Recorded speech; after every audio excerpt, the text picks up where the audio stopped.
It's time to be back in the Fifendekel kitchen. Well, in Monique's kitchen, Yep. and we're working with pastry. We are. So we are working with the Fifendekel 2-pound pastry that you guys can purchase from Fifendekel. So make sure you head on down to one of our locations and check that out and purchase it. It is frozen, so you do have to thaw it. It probably takes a couple hours if you put it on your counter or overnight in the fridge. What we are doing today is we are creating a bunch of little finger appetizer ideas. Some are savory, some are sweet. These are just a few ideas because, again, we have a multitude of ideas with our pastry. And so this is one way we're going to show you guys is what to do. So here we go.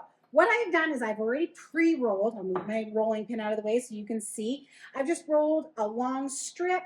I would say probably about 14 inches long. You don't want it too thick or too thin, but I'd say on the thinner side is probably better than the thicker side because what we are making these little pinwheels. So again, your filling for those pinwheels can be whatever you have on hand. It can be chocolate hazelnut is what I'm going to be showing you right away. It can be raspberry coconut, which is another one I'm going to show you. You can do a cinnamon-filled roll as well. Again, you can add whatever sweet filling you guys want to do. It's what your personal preference is, but I am going to show you how to do the hazelnut one. So as you see, I have rolled out a piece of pastry. Depending on how many you want to make will depend on how much you roll out. I like to make sure that when I am making these that we do have a nice rectangular shape. If there's any funny little edges, I usually will cut that off because once again, you guys, you can cut and re-roll because this pastry is so easy to work with. So all of these extra little scraps we can put together again and re-roll it out. Again, you want to make sure to always use flour so your pastry doesn't stick on your surface. So very important, always sprinkle that little bit of flour underneath. Now I am going to cut this into probably 2-inch strips just because I'm going to show you two different kinds of the pinwheels that we're making. So first we're going to do that hazelnut. You can purchase the smooth hazelnut spread or you can purchase this crunchy one. I thought adding the crunchy one would be a little bit more fun, a little bit more texture, a little bit more crunch.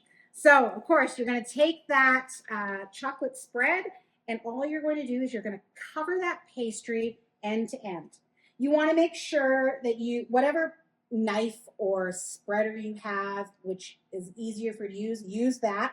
But you want to make sure every inch of that pastry is covered in a thin little coating because, again, when you're rolling this up, you want all that flavor to be on every bite. So I'm just going to spread that chocolate. Again, you guys, it is a messy thing to do, so don't feel like you can't make a mess. It is okay. If your pastry is getting too warm to work with, always remember you can stick that in the fridge to firm it up a little bit. Okay, as you can see, I have covered it. I'm going to see if I can maybe lift it up a little bit, corner to corner, edge to edge. And all you're going to do is you're going to roll it up in a nice little jelly roll. You're going to make sure not to roll it too tight, so it is a loose roll. So we're just going to roll that.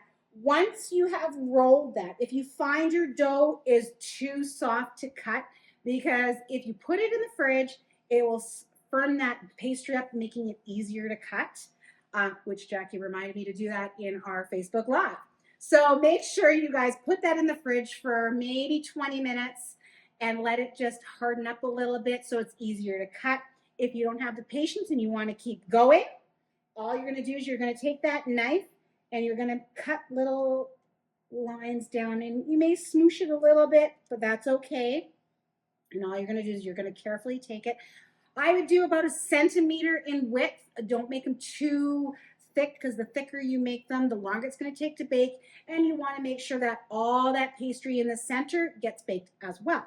So you're just going to slice those up. And with about a 2-inch cut, I am going to cut 3 little cookies out of that.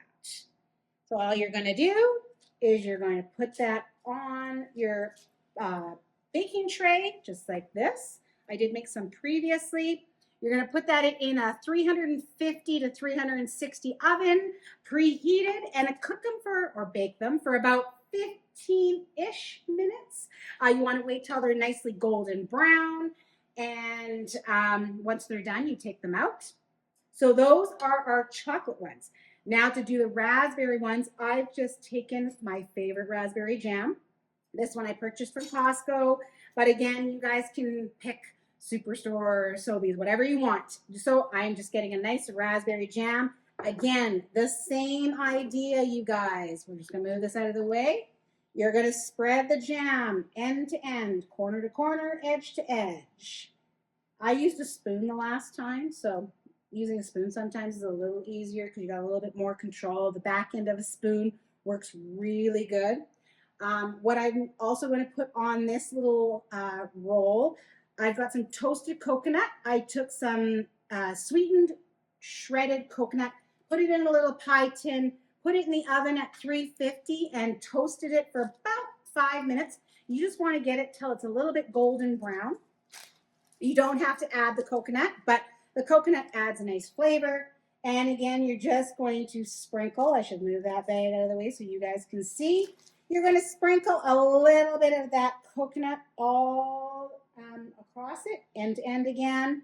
And then again, what you're going to do is you're going to take that little end and you're going to lightly jelly roll it again. Don't push too hard.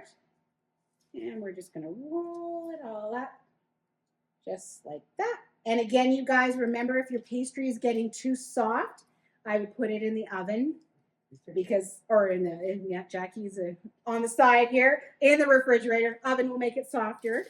And then all you're going to do, you guys, is you're going to, again, cut it into 3 because, again, this is about a 2-inch width. And I'm just going to slightly cut it. It is getting a little softer, so, again, I probably would stick it in my fridge just to firm it up to make it a little easier. You're just going to cut that up. I'm just going to show you. And again, you can put it on the same tray, bake it at 355, 360 for about 15 minutes for sure until it's golden brown. And once it's done, take it out and put it on a tray. You can drizzle it with a little bit of icing sugar, mixed with a little bit of liquid to make a little drizzle, or you can sprinkle it with a little bit of icing sugar and make it a little bit more festive. So there we go. We have those 2 flavors of pinwheels that you guys can enjoy.